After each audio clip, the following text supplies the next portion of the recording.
جلال پور بٹیا میں عطائی ڈاکٹروں نے ڈیرے جما رکھے، محنت کش کو غلط انجیکشن لگا دیا، مریض کی حالت غیر ہو گئی۔ زین شہزاد والد سیف اللہ نے محکمہ ہیلتھ میں درخواست دیتے ہوئے الزام عائد کیا ہے کہ ایک ہفتہ قبل وہ جلال پور بٹیا کے مین بازار میں واقع یوسف میڈیکل اسٹور پر بخار کی میڈیسن لینے گیا۔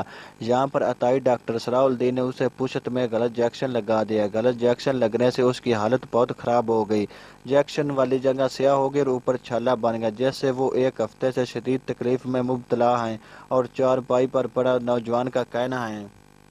20 دن پہلے گیا ڈاکٹر کو صلاح الدین، اس میں لایا ٹیکا، میں نند رہا بھی ٹیکا میں نہ لا، اس آخیا نہیں کچھ نہیں ہوں، ٹیکا لوا لے، ٹیکا لوایا تو وہ میرا زخم بن گیا۔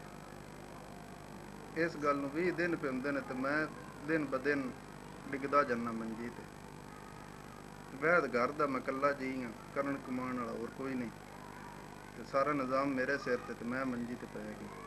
وہ جڑے نے بندیاں دیاں جاناں پہ لیندے عوام نو لٹدے پے بہ والا وزیر اعلیٰ اگے میری اپیل ہے جڑے عطائی ڈاکٹر نے انہاں دی چھٹی کیتی جائے۔